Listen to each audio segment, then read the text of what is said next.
যারা যারা সরাসরি মদদ দিয়ে এই জারজ ইসরায়েল রাষ্ট্রকে প্রতিষ্ঠা করেছে।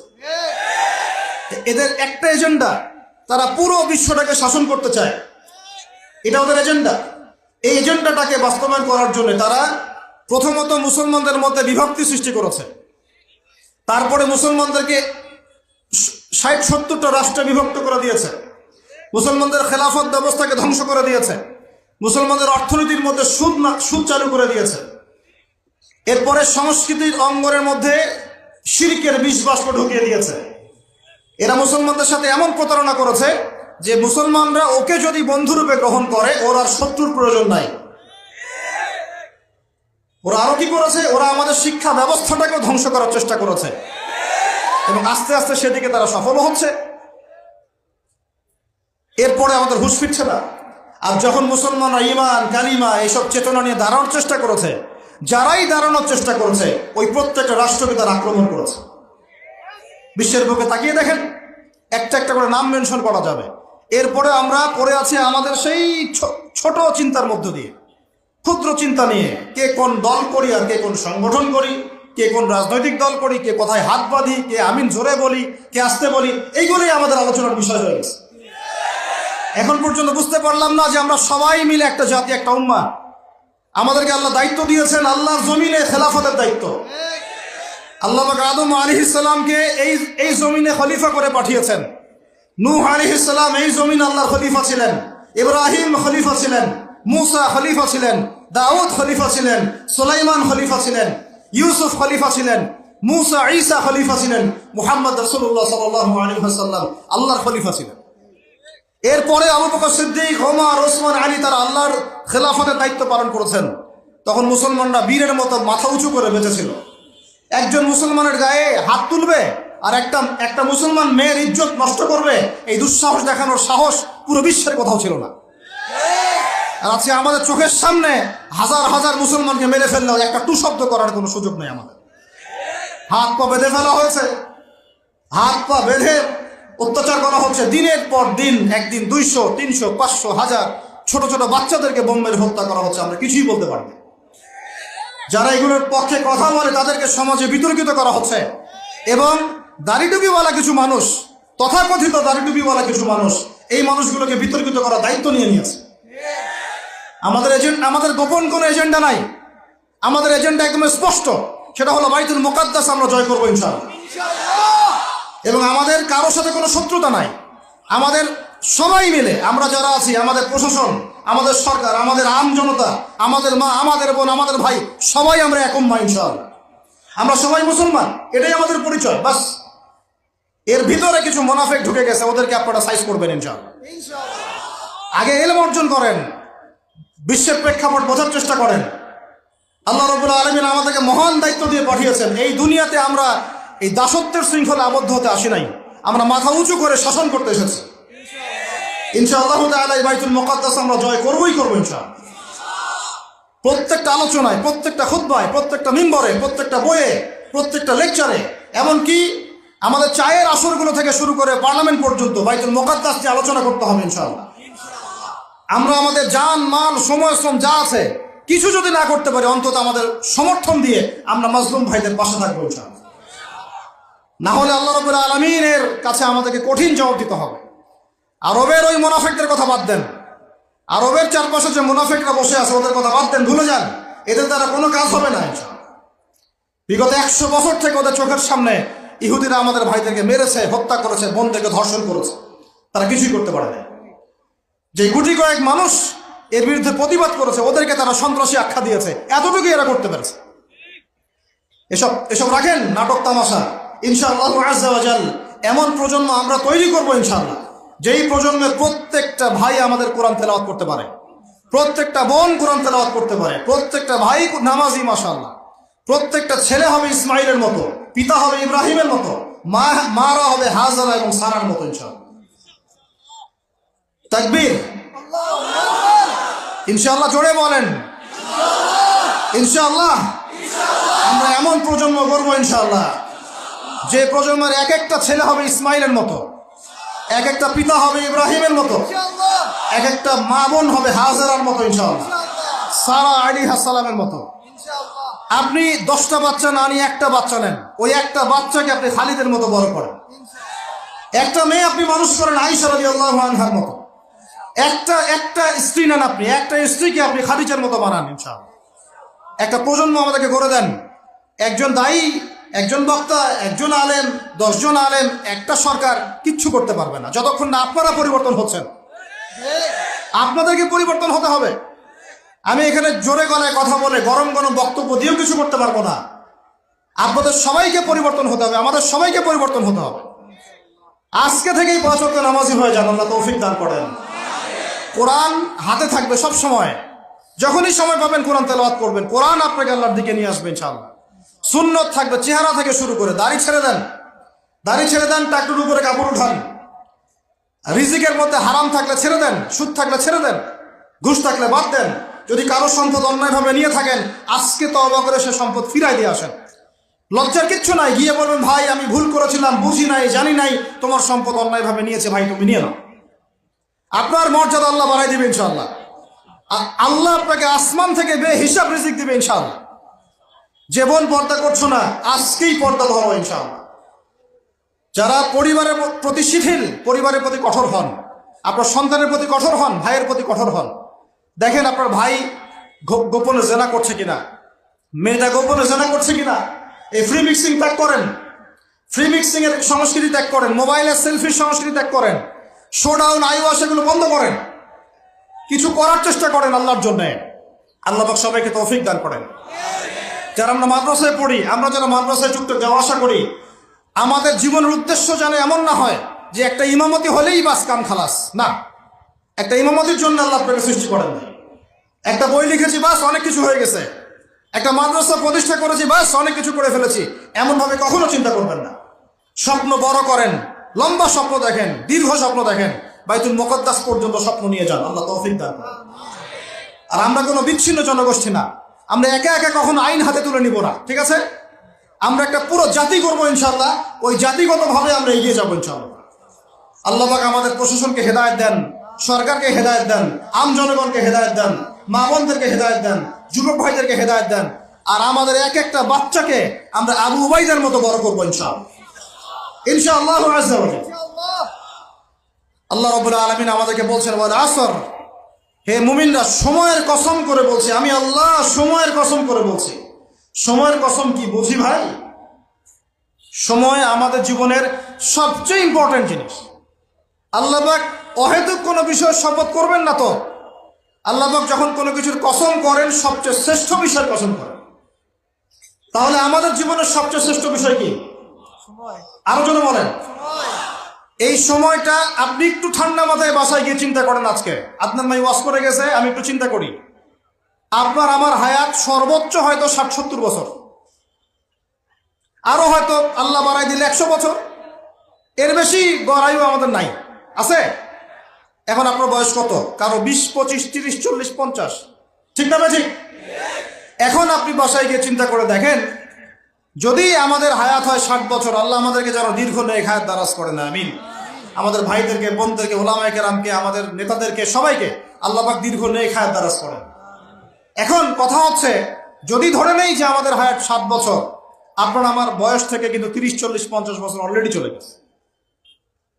এখন চিন্তা করবেন যে এই সময় যেটা চলে গেল, এই সময়ের মধ্যে আমি কতটুকু নামাজ পড়েছি, কতটুকু রোজা রেখেছি, যাকাত দিয়েছি কতটুকু, হজ ফরজ হয়েছে করেছি কিনা, দিনের পথে আমার অবদান কি, দিনের পথে আমার অবদান কি, আল্লাহর দিনকে যে আল্লাহ সাহায্য করতে বললেন আমি কি করেছি, এই চিন্তাটুকু বাসায় গিয়ে করেন।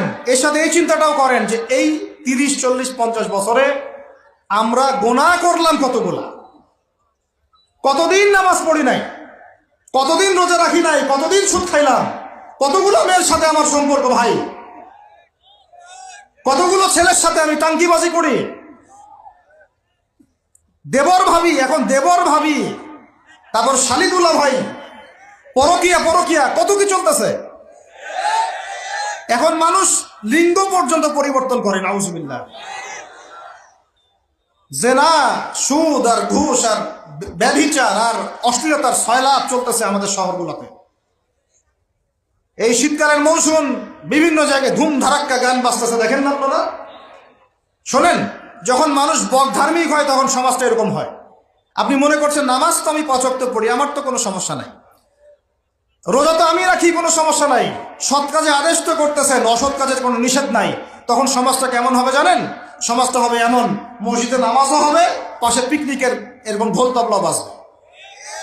কারণ সৎ কাজে আদেশ তো আপনি করছেন, অসৎ কাজে নিষেধ নাই। সমাজ পরিবর্তন হবে তখনই যখন সৎ কাজের আদেশের সাথে সাথে বলেন অসৎ কাজে নিষেধও থাকবে। অমুসলিমরা কি করে করুক ওইটা দেখার দায়িত্ব আমাদের না। মুসলমানের সন্তানরা যেন কখনো এরকম ঢাক ঢোল না পিটায়, সারা রাত জেগে এগুলা করবা, মানুষের ঘুম নষ্ট, হার্টের পেশেন্ট আছে, এইটা আছে ওইটা আছে। সামাজিক প্রতিবাদ করবেন, একদম সামাজিকভাবে প্রতিবাদ করবেন। এগুলো বন্ধ না করতে পারলে আমাদের সমাজের নূর নষ্ট হয়ে যাবে। এখন যে কথাটায় আসেন, এই 60-70 বছরে কত পাপ করেছে হিসাব নাই। এই পাপগুলো লিস্ট করেন, দেখেন চোখ দিয়ে পানি ঝরতে থাকবে। আমার কথায় নারাজ হচ্ছেন? এই পাপগুলো লিস্ট করেন, চোখ দিয়ে পানি ঝরবে, আল্লাহ আমাদেরকে মাফ করে দেন। সবাই বলি আমিন। কত কবিরা গুনাহ হয়েছে, কত সগীরা। তবে সন্তুষ্টির কথা এটাই, যদি এটা উপলব্ধি হয় যে না ভুল হয়ে গেছে, আপনি ওযু করে আসেন, 2 রাকাত নামাজ পড়েন, আল্লাহর কাছে ইস্তেগফার করেন, বলেন আস্তাগফিরুল্লাহ আল্লাযী লা ইলাহা ইল্লা হুয়াল হাইয়ুল কাইয়্যুম ওয়া আতুবু ইলাইহি।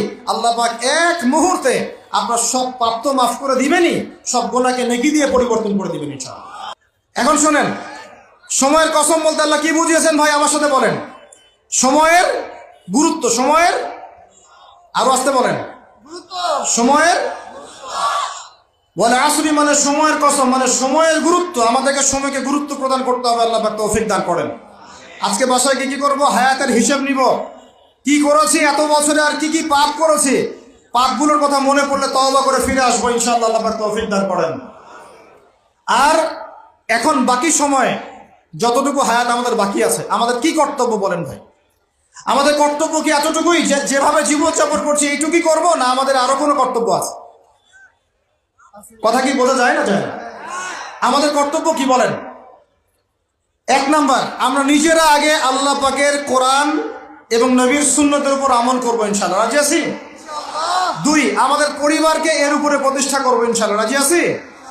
3, আমাদের সন্তানদেরকে কোরআন সুন্নাহ অনুযায়ী বড় করবো ইনশাআল্লাহ, রাজি আছি? 4, আমাদের অর্থনীতি হবে হালাল কোরআন সুন্নাহ ভিত্তিক, রাজি আছি? 5, আমাদের শিক্ষা হবে কোরআন সুন্নাহ ভিত্তিক, রাজি আছেন? আমাদের সামাজিক যে সিস্টেম এটা হবে কোরআন সুন্নাহ ভিত্তিক, রাজি আছেন? এর উপরে আমি গেলাম না। সমাজ পরিবর্তন হলে উপরটা এমনি পরিবর্তন হয়ে যাবে ইনশাআল্লাহ, অটোমেটিক্যালি। বলে আসরি, সময়ের কসম।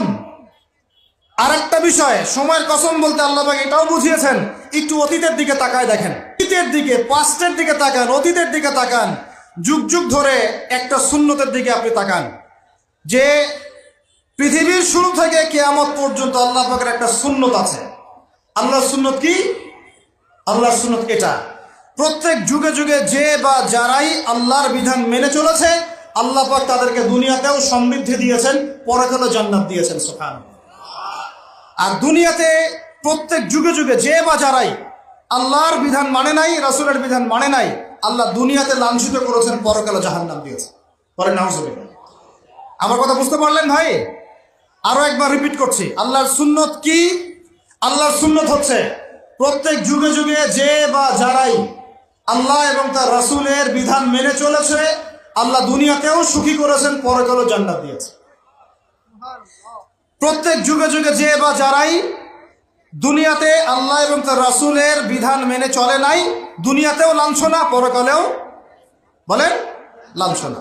এখন একটা এক্সাম্পল দেই, নূহ আলাইহিস সালামের যুগ দেখেন, যারা আল্লাহর বিধান মেনেছে আল্লাহ নাজাত দিয়েছেন, মানে নাই ডুবিয়ে মেরেছেন, ঠিক আছে কথা? মূসার যুগ দেখেন আলাইহিস সালাম, আল্লাহর বিধান মেনেছে, বনু ইসরাইলকে নাজাত দিয়েছেন, মানে নাই ফেরাউনকে ডুবায় মেরেছেন। দেখেন আপনি শুআইবের কওমকে দেখেন, শুআইব আলাইহিস সালামের কওম, কওমে মাদিয়ান, আল্লাহর বিধান মেনেছে, যারা আল্লাহ পাক নাজাত দিয়েছেন, মানে নাই ভূমিকম্প দিয়ে ধ্বংস করেছে। কওমে লূত, কিছু মানুষ বিধান মেনেছে, আল্লাহ নাজাত দিয়েছেন, মানে নাই আল্লাহ রব্বুল আলামিন লূত আলাইহিস সালামের কওমকে একদম আসমানে উঠিয়ে পাথর নিক্ষেপ করে থেতলা করে আবার উল্টা দিকে দাফন করে দিয়েছেন। নাউজুবিল্লাহ। এদের পাপ ছিল, সমকামী ছিল, সমকামী, যে সমকামীটা এখন ছড়িয়ে পড়ছে আপনাদের মধ্যে। নাউজুবিল্লাহ। আল্লাহ পাক আমাদেরকে হেফাজত করেন। একইভাবে নবী সাল্লাল্লাহু আলাইহি ওয়াসাল্লামের যুগ তাকান, এই যে আবু জাহেল, আবু লাহাব, উতবা, শাইবা, রাবিআ, এরা আল্লাহর বিধান মানে নাই, আল্লাহ ধ্বংস করেছেন। আবু বকর, ওমর, ওসমান, আলী রাদিয়াল্লাহু আনহু আজমাইন, তারা মেনেছেন, আল্লাহ দুনিয়াতে সমৃদ্ধি দিয়েছেন, পরকালে জান্নাত। বুঝাতে পারলাম কি ভাই? ওয়াল আসরি মানে কি বুঝাতে পারলাম? আল্লাহ পাক এই সময়ের কসম করে বলছেন, হে মানুষ শুনো, ইন্নাল ইনসানা লাফি খুসর, সমস্ত মানুষই ক্ষতির মধ্যে আছে। বলেন নাউজুবিল্লাহ। এখানে আল্লাহ পাক একদম আমভাবে সবাইকে বলছেন, সবাই ক্ষতির মধ্যে আছে। মানুষের ক্ষতি কয় প্রকার? আমার সাথে বলেন, মানুষের ক্ষতি দুই প্রকার। কয় প্রকার? মানুষের ক্ষতি কয় প্রকার? এক, ইহকালীন ক্ষতি, দুই, পরকালীন ক্ষতি। এক, ইহকালীন ক্ষতি, দুই, পরকালীন ক্ষতি। ইহকালীন ক্ষতি কি? ইহকালীন ক্ষতি হচ্ছে সূরাতুল রুমের এই আয়াতটা। আল্লাহ পাক বলছেন, বা'দা আউযু বিল্লাহি মিনাশ শাইতানির রাজীম, যাহারাল ফাসাদু ফিল বাররি ওয়াল বাহরি বিমা কাসাবাত আইদিন নাস। আল্লাহ পাক বলছেন, জলে মানে পানিতে, এবং স্থলে মানে এই যে জমিনে, জলে এবং স্থলে যত বিপর্যয়, অরাজকতা, এই যে আপনারা দেখছেন ফাসাদ, ফিতনা যে ছড়িয়ে পড়ছে, এগুলো মানুষের হাতের কামাই, মানুষের হাতের কামাই। বনভূমি উজাড় করেছে কে? জিন না মানুষ? বলেন। এই পরিবেশ নষ্ট করেছে কে? জিন না মানুষ? বলেন। খাবারে ভেজাল দিয়েছে কে? জিন না মানুষ? অর্থনীতির মধ্যে সুদকে ঢুকিয়েছে, জিন না মানুষ? এই বেপরদামি, জেনা, মাদক কে ছড়িয়েছে? জিন না মানুষ? নামাজ কালাম ছেড়ে দিয়ে পাবজি, ফ্রি ফায়ার নিয়ে কে পড়ে আছে? জিন না মানুষ? বলেন। জিন না মানুষ? আল্লাহর বিধান বাদ দিয়ে শয়তানের বিধান চালু করেছে কে? জিন না মানুষ? যাহারাল ফাসাদু ফিল বাররি ওয়াল বাহরি বিমা কাসাবাত আইদিন নাস। জলে স্থলে যত বিপর্যয়, অরাজকতা, সমস্যা, এগুলো মানুষের হাতের কামাই। বলি নাউজুবিল্লাহ। আমরা যা করব তাই পাবো। আমরা যা করব তাই। মাদক খাচ্ছেন আপনি, আপনাকে ফল ভোগ করতে হবে। সুদ খাচ্ছেন আপনি, আপনাকেই ফল ভোগ করতে হবে। এই বেহার মতো মেয়েরা চলছে, ওকেই দেখবেন ফল ভোগ করতে হবে। মেয়ের সাথে হারাম সম্পর্ক করছেন, আপনাকে ফল ভোগ করতে হবে। যে পাপ করবে তাকে তার ফল ভোগ করতেই হবে। আল্লাহ পাক আমাদেরকে হেফাজত করেন, মাফ করেন। আমি তাহলে মানুষের একটা ক্ষতি পেলাম, ইহকালীন ক্ষতি। কি ক্ষতি ভাই? আর দুই নাম্বার হচ্ছে পরকালীন ক্ষতি। পরকালীন ক্ষতি কেমন? এবার বোঝেন। এই যে আমরা নিশ্চিন্তে ঘুমাই, সারা জীবন 30, 40, 50 বছর নিশ্চিন্তে কাটাচ্ছি, কোনো ফিকির নাই, নিজের পরিবারের, সমাজের, রাষ্ট্রের, উম্মার কোনো ফিকির নাই, অথচ এই মানুষের সামনে অপেক্ষা করছে মৃত্যু। জি, আজকে থেকে 100 বছর পরে আমাদের মধ্যে কেউ থাকবে না পৃথিবীতে, এটাই সত্য। তারপরে আছে কবরের সওয়াল জবাব, তারপরে মিজান, এই ফুলসিরাত, পুনরুত্থান, জান্নাত, জাহান্নাম, এগুলো আমাদের সামনে অপেক্ষা করছে। আর সেই মানুষ নিশ্চিন্তে বসে বসে মেয়ের সাথে টাঙ্কি মারে। সেই মানুষ বাইক নিয়ে একটা মেয়েকে নিয়ে ঘুরছে। সেই মেয়ে একটা ছেলের সাথে চটপটি ফুচকা খায়। সেই লোক আল্লাহর বিধানকে সরাই দিয়ে শয়তানের বিধান চালু করা শুরু করবে। সেই ব্যক্তি সুদ খাচ্ছে। সেই ব্যক্তি ট্রান্সজেন্ডার এই মতবাদ প্রমোট করতেছে। হ্যাঁ, সেই ব্যক্তি শিক্ষার মধ্যে ইসলাম ভিত্তিক বিষয় ঢুকাই দিল। অথচ এই মানুষের সামনে পরকাল অপেক্ষা করছে। একদম টেনে হিসড়ে আল্লাহ পাক সামনে নিয়ে দাঁড় করাবেন, দাঁড় করে জিজ্ঞাসা করবেন। তাহলে আমরা কত অপদার্থ, কত বোকা, আমরা কি বুঝতে পারছি ভাই? একটু বুঝতে পারছেন কি? আল্লাহ পাক সূরা আহজাবে এটাও কিন্তু বলেছেন যে ইন্নাল ইনসানা যালুমান জাহুলা। এর আগে আল্লাহ বলেন ওয়ালাকাদ আরাদনাল আমানাতা আলাস সামাওয়াতি ওয়াল আরদি ওয়াল জিবালা ফাআবাইনা আন ইয়াহমিলনাহা ওয়া আশফাকনা মিনহা ফাহামালাহা আল ইনসান। সুবহানাল্লাহ। আল্লাহুম্মা লা ইলমা লানা ইল্লা মা আল্লামতানা ইন্নাকা আনতাল আলিমুল হাকীম। আলহামদুলিল্লাহ। আয়াতের অর্থ শুনেন। মানুষ যে জালেম, জাহেল, আমরা যে অপদার্থ, আল্লাহ পাক কি বলছেন শুনুন। আল্লাহ বলছেন ওয়ালাকাদ আরাদনাল আমানাতা আলাস সামাওয়াতি ওয়াল আরদি ওয়াল জিবাল। আমি ইসলামের এই আমানত, শরিয়াত, কোরআন হাদিসের এই যে আমানতটা, এটা আসমান সমূহকে দিতে চেয়েছিলাম। তোমরা কি নিবা? আমি জমিনকে দিতে চেয়েছিলাম, তোমরা নিবা? আমি পাহাড়কে দিতে চেয়েছিলাম, তো আমানত কি নিবা? ফাআবাইনা, তারা বলেছে না, নিতে পারবো না। ওয়াশফাকনা মিনহা, তারা অক্ষমতা প্রদর্শন করেছে। ফাহামালাহাল ইনসান, মানুষ সেই আমানতটা কাঁধের মধ্যে বহন করেছে। আমরা সেই আমানত কি করেছি ভাই? কাঁধে বহন করেছি। আল্লাহ পাক বলেছেন ইন্নাল ইনসানা যালুমান জাহুলা, মানুষ কত জালেম, মানুষ কত জাহেল। আমাদের সামনে পরকালীন এই কঠিন জবাবদিহিতা অপেক্ষা করছে। এরপরে আমাদের জীবন যেমন পদ্ধতি দেখলে মনে হয় যে আমাদের মধ্যে আর গরু ছাগলের মধ্যে কোনো পার্থক্য নেই। কেন? গরু ছাগলের কাজ কি? খাবে, ইস্তেঞ্জা করবে আর সহবাস করবে, বাস। আমাদের এখন এই তিনটা কাজ। কি খাবো, আর কোন টাইলস ফিটিং বাসায় পায়খানা করব, আর কতগুলো বাচ্চা পয়দা করতে হবে, বাস। এর বাইরে আমাদের চিন্তা কোথায়? আচ্ছা, এবার আসেন, সময়ের কসম বুঝতে পারলেন? ইন্নাল ইনসানা লাফি খুসর বুঝতে পারলেন? আচ্ছা, আল্লাহ পাক এবার আমাদেরকে বলছেন, আচ্ছা ঠিক আছে, 4টা গুণ অর্জন করো। কয়টা ভাই? একটু বসেন, সবর করেন। আমরা অনেক লম্বা আলোচনা করব না, আমরা বুঝতে পারছি রাত অনেক গভীর হচ্ছে, আমরা সংক্ষিপ্ত করবো ইনশাল্লাহ। আমার সাথে বলেন, কয়টা গুণ অর্জন করব? আল্লাহ পাক বলছেন এই 4টা গুণ যারা অর্জন করবে তারা ওই ক্ষতি থেকে বেঁচে থাকবে ইনশাআল্লাহ। সুবহানাল্লাহ। দুনিয়াতেও তারা সফল হবে, পরকালেও সফল হবে ইনশাআল্লাহ।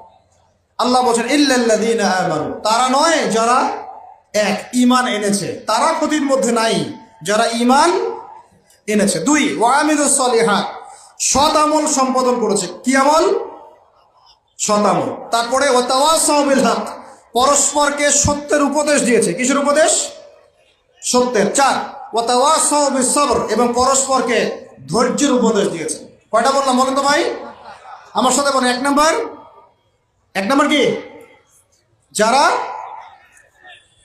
আপনারা কি হাসি তামাশা করতে আসছেন এখানে? এটা ক্লাসের মতো মনে করেন, এটা একটা ক্লাসের মতো মনে করেন। ট্রেডিশনাল ওয়াজ মাহফিল বাদ দেন, ওই সুর গল্প কিচ্ছা কাহিনী বন্ধ করেন, কিছু শিখেন। 4টা গুণাবলী অর্জন করলে ক্ষতি থেকে বাঁচতে পারবো, অন্যথায় কোনো সুযোগ নাই। যত বড় ফকিহ হন, আলেম হন, মুহাদ্দিস হন, মুফাসসির হন, পলিটিক্যাল নেতা হন, কোনো লাভ নাই, কিচ্ছু হবে না পরকালে, একদম নাজাতের রাস্তা বন্ধ যদি 4টা গুণাবলী অর্জন না করতে পারি। কয়টা ভাই? 1 নাম্বার ইল্লাল্লাযীনা আমানু, যারা ঈমানদার হয়েছে। 1 নাম্বার কি? ঈমানদার হয়েছে, পাক্কা ঈমানদার হয়েছে। 2 নাম্বার ওয়া আমিলুস সলিহাত, সৎ আমল করেছে। কি আমল? ওয়া তাওয়াসাউ বিল হক, হকের দাওয়াত দিয়েছে। কিসের দাওয়াত? 4 নাম্বার ওয়া তাওয়াসাউ বিস সবর, ধৈর্যের দাওয়াত দিয়েছে, ধৈর্যের উপদেশ। কিসের উপদেশ? এটা কি শুধু একজন ব্যক্তির উপরে বর্তাবে, না সবার উপর দায়িত্ব? এই সূরায় কি শুধু আলেমদেরকে উদ্দেশ্য করা হচ্ছে? শুধু মুফাসসিরদেরকে, শুধু মুহাদ্দিসদেরকে, শুধু বক্তাদেরকে, নাকি সবাইকে? এই সবাই মিলে যখন এই 4টা গুণাবলী অর্জন করবেন, দেখবেন ইনশাআল্লাহ দুনিয়াতেও বিজয় আমাদের, পরকালে আমাদের ইনশাআল্লাহ। এবার একটু ব্যাখ্যা করে, সংক্ষিপ্ত করে। ঈমান মানে কি? ঈমান অর্থ কি? বিশ্বাস। ঈমানের পিলার কয়টা? ঈমানের স্তম্ভ পিলার কয়টা? বলেন 6টা। কয়টা? আমার সাথে বলেন, কয়টা? 1 নাম্বার আল্লাহ বিশ্বাস। কোথায় বিশ্বাস? এক আল্লাহ বিশ্বাস, আল্লাহ ছাড়া কোনো মাবুদ নাই, এবং আল্লাহর তাওহীদে বিশ্বাস, শিরক থেকে দূরে থাকা। 2 আল্লাহ পাকের মালায়েকা ফেরেশতা মণ্ডলীতে বিশ্বাস। ফেরেশতায় বিশ্বাস করি তো ইনশাআল্লাহ? এই জায়গাটাতে ফেরেশতারা আছেন, বিশ্বাস করেন? আমাদের 2 কাঁধে ফেরেশতা আছেন, বিশ্বাস করেন? আপনি যখন আয়াতুল কুরসি পড়ে ঘুমান, তখন একজন ফেরেশতা আপনাকে পাহারা দেন, বিশ্বাস করেন? সুবহানাল্লাহ, সুবহানাল্লাহ। এরকম অগণিত অসংখ্য ফেরেশতা আছে আল্লাহ পাকের। কতগুলা? এই আরশে আজিম, এই আমরা বলি আরশে আজিম, নিচে একটা জায়গা আছে 7ম আসমানের উপরে, তার নাম হলো বাইতুল মামুর। কি নাম? বাইতুল। ওটা হচ্ছে একটা ফেরেশতাদের তাওয়াফ করার জায়গা। আমরা যেমন কাবা ঘরে তাওয়াফ করি না? করি না? কারা কারা করেছেন হাত তোলেন? মাশাআল্লাহ, মাশাআল্লাহ। আল্লাহ পাক আরো বেশি করার তৌফিক দান করেন, আর যারা করে নাই তাদেরকেও তৌফিক দান করেন। আল্লাহ পাক সবাইকে হজ করার তৌফিক দান করেন। শোনেন, তবে একটা কথা বলে রাখি, ওই হজ উমরা সফরে গিয়ে, প্রসঙ্গ অন্যদিকে চলে যাচ্ছে, ওই জন্য বলতে যাচ্ছি না লম্বা করে, হজ উমরা সফরে গিয়ে এই মোবাইল ফোনগুলো নিয়ে যাবেন না। এই বাটন ফোন নিয়ে যাবেন।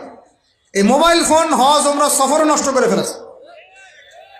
এই হজ ওমরা সফরে আমরা দেখে আসলাম যে মোবাইল ফোনের কারণে মানুষ ইবাদতের যে নূর নষ্ট করে ফেলেছে। ওখানে কেউ সেলফি, শোডাউন, এইটা ওইটা, আল্লাহ মাফ করেন আমাদের। আর সুবহানাল্লাহ, মানুষ এখন হারাম এলাকাতেও দেখি সিগারেট খায় বসে বসে। হ্যাঁ, হারামের বাইরে, মসজিদ নববীর বাইরে আমি তো দেখেছি এক মহিলাকেও সিগারেট খাইতে। কথা বুঝতে পারছেন? মানুষের সাইকোলজি এমন হয়ে গেছে এখন যে নববী হারাম এগুলোর পাশে বসে মানুষ সিগারেট খাচ্ছে, স্মোক করছে। আপনারা যারা সফরে গিয়েছেন বা যাবেন ভবিষ্যতে, এই ফোন আর এই জিনিসগুলো আপনারা কখনো, খবরদার এগুলো কখনো করতে যাবেন না। সিগারেট তো এমনিতেই খাবেন না, বলছি মোবাইল ফোনও নিয়ে যাবেন না, এই স্মার্টফোনটা নিয়ে যাবেন না। যে ফোনটাতে বাটন কথা বলা যায় এটাটুকু নিয়ে যাবেন। যদি নিয়ে যেতেই হয় এটাকে হোটেলে বা কোথাও রেখে আসবেন, ইবাদতের মধ্যে এটা নিয়ে যাবেন। যাই হোক, ওইদিকে যাচ্ছি না, ওইটা অন্য প্রসঙ্গ। যেটা বলতে চাচ্ছিলাম যে আল্লাহ পাকের অগণিত ফেরেশতা আছেন, এই ফেরেশতাদের তাওয়াফের জন্যে আল্লাহ পাক একটা ঘর বানিয়েছেন, তার নাম বাইতুল মামুর। কি নাম? তাই বাইতুল মামুরে যে ফেরেশতা একবার তাওয়াফ করে, কয়বার ভাই? সে আর কিয়ামত পর্যন্ত তাওয়াফের সুযোগ পাবে না। বলেন সুবহানাল্লাহি ওয়া বিহামদিহি সুবহানাল্লাহিল আযীম। তাহলে আপনি কি বুঝতে পারলেন আল্লাহর ফেরেশতার সংখ্যা কত? যে একবার তাওয়াফ করেছে সে কিয়ামত পর্যন্ত আর সুযোগ পাবে না। চিন্তা করা যায়। এখন ইমানের পিলার কয়টা বললাম ভাই? 1 নাম্বার কিসে বিশ্বাস? আল্লাহ বিশ্বাস করি তো নাকি? তা আল্লাহ বিশ্বাস করলে যুবকরা এখন আত্মহত্যা করে কেন? বলেন, আল্লাহ বিশ্বাস যদি করেন তাহলে রেজাল্ট খারাপ হলে আত্মহত্যা করেন কেন? আল্লাহ আপনার তাকদির লিখেন নাই? আল্লাহ বিশ্বাস করলে আপনি চাকরি পাচ্ছেন না, হতাশ কেন? আল্লাহ যদি বিশ্বাস করবেনই তাহলে আপনি মেয়ের পিছনে জীবন নষ্ট করছেন কেন? আল্লাহতে যদি বিশ্বাস থাকেই তাহলে নামাজ নাই কেন? আল্লাহ যদি বিশ্বাস করেনি আলহামদুলিল্লাহ, তাহলে যাকাত দেন না কেন? তাহলে দিনের জন্য কোনো ফিকির নাই কেন? দিনে এলেম অর্জন কেন করেন না? কেন কোরআন তেলাওয়াত করা শেখেন না? কথাগুলো কি কষ্ট পাচ্ছেন? একটু পান, আমি দোয়া করি একটু যেন আপনি কষ্ট পান, এবং এই কষ্টটা যেন আপনাকে আল্লাহর দিকে নিয়ে আসে। এই কষ্টটাই যেন আপনাকে আল্লাহর দিকে নিয়ে আসে। আল্লাহ তৌফিক দান করেন, আমিন। সবসময় নরম ওয়াজে কাজ হয় না, সবসময় নরম কথা বলে কাজ হয় না। আমাদের কাছে আবু বকর রাদিয়াল্লাহু আনহুর সুন্নতও আছে, ওমর ইবনে খাত্তাবের সুন্নতও আছে। আল্লাহ পাক আমাদেরকে তৌফিক দান করেন, আমিন। তাহলে ভাই আল্লাহ বিশ্বাস করবো তো ইনশাআল্লাহ? তাহলে এক কথায় আল্লাহর কোনো হুকুম ছাড়া যাবে না। রাজি? আল্লাহ পাকের কোনো হুকুম আহকাম ছাড়বো না ইনশাআল্লাহ। রাজি আছেন? আল্লাহ তুমি কবুল করো, আমিন। 2, আল্লাহ পাকের ফেরেশতা মণ্ডলীতে বিশ্বাস করি তো ইনশাআল্লাহ? ফেরেশতায় বিশ্বাস করলে গোপন পাপ কিভাবে করতে পারি? ফেরেশতায় বিশ্বাস করলে বাথরুমে পাপ করেন কিভাবে? ফোনের মধ্যে পাপ করেন কিভাবে? গোপনে মেয়ের সাথে পাপ করেন কিভাবে? গোপনে পরকীয়া করেন কিভাবে? যদি আল্লাহ ফেরেশতার বিশ্বাস থাকেই, তাহলে আমাদের এই ফেরেশতারা লিখছে না সবকিছু? লিখছে না? আল্লাহ পাক আমাদেরকে বিশ্বাস করার মতো করার তৌফিক দান করেন। হাদিসে জিবরিল সহিহ মুসলিমে আছে এবং মিশকাতে আছে। হাদিসে জিবরিলের মধ্যে নবী সাল্লাল্লাহু আলাইহি ওয়াসাল্লাম বলেছেন, আন তা'বুদাল্লাহা কাআন্নাকা তারাহ ফাইন লাম তাকুন তারাহু ফাইন্নাহু ইয়ারাক। শোনো মুসলমানরা, তুমি এমন ভাবে আল্লাহর ইবাদত করো যেন তুমি আল্লাহকে দেখছো, আর যদি তুমি আল্লাহকে দেখতে না পারো তাহলে জেনে রাখবা আল্লাহ তোমাকে দেখছেন। এই বিশ্বাসটার নাম হলো ইহসান। কি নাম? ইহসান। এই ইহসানের সাথে ইবাদত করলে আমাদের মধ্যে সবসময় আল্লাহ কনসিয়াসনেস থাকবে। আল্লাহর ফেরেশতারা লিখছেন, আল্লাহ দেখছেন। অতএব প্রকাশ্য গোপনে আমার দ্বারা পাপ করা সম্ভব না। এরপরে পাপ হতে পারে কি না? হতে পারে না? পারে না? যদি পাপ হয়ে যায় কি করবেন? হতাশ হয়ে যাবেন না। যতবার পাপ হবে 2 রাকাত নামাজ, যতবার পাপ হবে ওযু করে 2 রাকাত নামাজ, ইনশাআল্লাহ আল্লাহ পাক পাপ মাফ করে দিবেন। তাই বলে আল্লাহ পাকের এই দয়ার সুযোগ নিয়ে পাপ করতেই থাকবেন এমন না। দয়ার সুযোগ নিয়ে পাপ করতেই থাকবেন এমনটা নয়। আল্লাহ পাক যেমন গফুর রহিম, আল্লাহ পাক তেমনি শাদীদুল ইকাব। আল্লাহ পাক যেমন রহমান রহিম, পরম করুণাময় অসীম দয়ালু, আল্লাহ পাক তেমনি কঠিন শাস্তিদাতাও বটে। ঠিক আছে? 2 নম্বর পিলার মালাইকায় বিশ্বাস। 3 নম্বর ওয়া কুতুবিহি, আল্লাহ পাকের সমস্ত আসমানি কিতাবে বিশ্বাস করবো। রাজি আছি তো ইনশাআল্লাহ? তাহলে কোরআন পড়া শিখবো তো ইনশাআল্লাহ? তেলাওয়াত, আরবি ভাষা, আরবি ব্যাকরণ, তাফসীর এতটুকু শিখতে হবে। আল্লাহ পাক তৌফিক দান করেন। ওয়া রুসুলিহি, আল্লাহ পাকের সমস্ত রাসূলে বিশ্বাস করবো তো ইনশাআল্লাহ? আমরা কি শুধু নবী মুহাম্মদকে বিশ্বাস করি সাল্লাল্লাহু আলাইহি ওয়াসাল্লাম, না সমস্ত রাসূলকে বিশ্বাস করি? বলেন, কনসেপ্ট ক্লিয়ার করেন।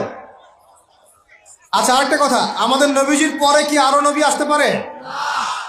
তো অনেক মানুষে বলছে যে গোলাম আহমেদ কাদিয়ানীও নবী।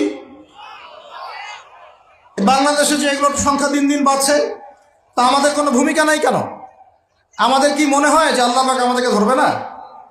শোনেন, যাদের প্রত্যক্ষ মদতে আর পৃষ্ঠপোষকতায় বাংলার মাটিতে এগুলো ছড়াচ্ছে, আল্লাহ পাকে এক একজন জালেমের কঠিন হিসাব দেবেন। আর আমরা তো অজ্ঞ হলাম কিভাবে? ঈসাই মুসলিম আবার কি? মুসলমানদের মধ্যে কোনো ঈসাই মুসলিম বলে কোনো শব্দ নাই। আমাদের কালিমা স্পষ্ট, লা ইলাহা ইল্লাল্লাহ, আল্লাহ ছাড়া কোনো মাবুদ নাই, মুহাম্মাদুর রাসূলুল্লাহ, মুহাম্মদ সাল্লাল্লাহু আলাইহি ওয়াসাল্লাম আল্লাহ পাকের সর্বশেষ নবী। তারপর লা নবিয়্যা বা'দা, তারপরে কোনো নবী আসবে না। হ্যাঁ, ঈসা ইবনে মারইয়াম আসবেন। তিনি আসবেন কখন? দাজ্জালকে হত্যা করার জন্য। নবী হিসেবে নন, তিনি আসবেন কি হিসেবে? উম্মাহ হিসেবে। আল্লাহ রাব্বুল আলামিন আমাদের একদম আকীদা পরিষ্কার করে রাখেন সব। আর এই ধরনের দাওয়াত যদি দিতে কেউ আসে, একটা চল লাগাই দিবেন ধরে। তারপর কি হবে দেখা যাবে। তারপর কি হবে দেখা যাবে। একদম কষে থাপ্পড় লাগাই দিবেন একটা। মুহাম্মদ সাল্লাল্লাহু আলাইহি ওয়াসাল্লামের উম্মত হয়ে থাকলে এদেরকে একদম সুযোগ দিবেন না আপনি। আমার নবীর পরেও নবী আসবে এমন মতবাদ প্রচার করতেছেন, নাউযুবিল্লাহ। ওলামায়ে কেরাম বাংলা জমিনে থাকতে এটা কখনো সম্ভব হবে না ইনশাআল্লাহ। এদের যত পণ্য আছে, এগুলো একটা পণ্য ব্যবহার করবেন না কখনো। লিস্ট করে দেখবেন কোন কোন পণ্য এদের। আমি এগুলো বলতে চাচ্ছি না পাবলিকলি। সচেতন হন, ইমান কোন দিক দিয়ে বের হয়ে চলে গেল, আল্লাহ পাক আমাদেরকে মাফ করেন। নবীজি এই যুগের কথাই বলছিলেন সম্ভবত, যে ইউসবিহুর রাজুলু মুমিনান ওয়া ইউমসি কাফিরান, একজন ব্যক্তি সকাল করবে মুমিন অবস্থায়, সন্ধ্যা হবে কাফের অবস্থায়। আস্তাগফিরুল্লাহ। ওয়া ইউমসি মুমিনান ওয়া ইউসবিহু কাফিরান, সন্ধ্যা করবে মুমিন অবস্থায়, সকাল হতে হতে কাফের হয়ে। ইয়াবিউর রাজুলু দীনাহু লিআরদিদ দুনিয়া, দুনিয়ার সামান্য স্বার্থে মানুষ তার দিনকে বিক্রি করে দিবে। বাংলার গ্রামে গ্রামে এখন এই যে খ্রিস্টান মিশনারিদের তৎপরতা দেখা যাচ্ছে। মানুষকে, মুসলমানদেরকে খ্রিস্টান বানানো হচ্ছে টাকার প্রলোভন দিয়ে, চিকিৎসা সেবার প্রলোভন দিয়ে। আপনারা কি দেখেও না দেখার ভান করছেন? শুনেও না শোনার ভান করছেন? যাদের প্রত্যক্ষ মদত এগুলো হচ্ছে, আল্লাহ পাকের কাছে জবাব দেওয়ার জন্য প্রস্তুত হয়ে যান আপনারা। দুনিয়াতে হয়তো কিছু হবে না, কেউ কিছু করতে পারবে না, কিন্তু কাল কিয়ামতে কে ছাড়ে আপনাকে তাই দেখে নিব আমরা ইনশাআল্লাহ। বিশ্বাস করেন, ওমর রাদিয়াল্লাহু আনহু বলছেন, যে কোরআন হাতে নিয়ে বলছি আমি, ওমর ইবনে খাত্তাব রাদিয়াল্লাহু আনহু একদিন তার উটের ময়লা পরিষ্কার করছেন। যখন তিনি অর্ধেক বিশ্বের খলিফা উটের ময়লা পরিষ্কার করছেন, আলী ইবনে আবি তালেব এসে বলছেন, ইয়া আমিরুল মুমিনিন, আপনি আপনার পরবর্তী খলিফাদের উপরে কত কঠিন বোঝা চাপাই দিচ্ছেন। এত কিছু করার পরে নিজে উটের বোঝাও, উটের ময়লা পরিষ্কার করছেন, আমাদের জন্য এত কঠিন করে দিলেন খেলাফতের দায়িত্ব। তখন ওমর ইবনে খাত্তাব বলছেন, এই কথাটা শোনেন। তিনি বলছেন যে আমাকে উচ্চ প্রশংসায় ভাসিও না, ইয়া আবুল হাসান। আবুল হাসান হচ্ছে আলী রাদিয়াল্লাহু আনহুর নাম। হে আলী, আমাকে উচ্চ প্রশংসায় ভাসিও না। আমি ভয় করি ইরাক তো তখন মুসলমানদের আওতায় আছে, ইরাকের ফোরাত নদীর কিনারায় যদি কোনো ছাগলের বাচ্চাও না খেয়ে মারা যায়, আমি ওমর ভয় করি কাল কিয়ামতের মাঠে আল্লাহ আমাকে এই জন্য জবাবদিহি করাবেন। কি বুঝলেন? ওই যুগ আর এই যুগ লা ইয়াস্তামিআন, এটা কখনো একসাথে মিলবে না। এগুলা জাদুঘরে চলে গেছে এখন। তিনি বলছেন, ওমর রাদিয়াল্লাহু আনহু যিনি জান্নাতের সার্টিফিকেট প্রাপ্ত মানুষ, যার জান্নাতের ঘর আল্লাহ রসুল দেখে এসেছেন, তিনি বলছেন যে আমি ভয় করি ইরাকের ফোরাত নদীর কিনারায় কোনো মেষ পালক বা ছাগলের বাচ্চা, মেষ শাবক, তারাও যদি না খেয়ে পানির পিপাসায় মারা যায়, আমি ওমর ভয় করি কাল কিয়ামতের মাঠে আল্লাহ আমাকে জবাবদিহি করো। আর কিছু বলতে হবে আপনাদেরকে? বাস যার মধ্যে নফসের মধ্যে নূর আছে তার জন্য উপদেশ যথেষ্ট। ফাযাক্কির ইন্নামা আনতা মুযাক্কির, তুমি উপদেশ দাও, তুমি শুধু উপদেশ দাতা। লাস্তা আলাইহিম বিমুসাইতির, তুমি কারো প্রতি দারোগা নও। ফাযাক্কির ইন নাফাআতিয যিকরা, যদি উপদেশ কাজে আসে উপদেশ দিয়ে যাও। সায়াযাক্কারু মান ইয়াখশা, যে আল্লাহকে ভয় করে সে ইনশাআল্লাহ অতি শীঘ্রই লাইনে চলে আসবে। আল্লাহকে ভয় করো, বাস আমাদের কাজ এতটুকুই, এর বেশি আমাদের কোনো দায়িত্ব নাই। এখন শোনেন, যে কথা বলতে এতদূর চলে আসলাম, মুহাম্মদ সাল্লাল্লাহু আলাইহি ওয়াসাল্লামের পরে আর কোনো নবী আছে? আকীদা স্পষ্ট থাকবে তো ইনশাআল্লাহ। এবার আসেন ওয়া কুতুবিহি বলতে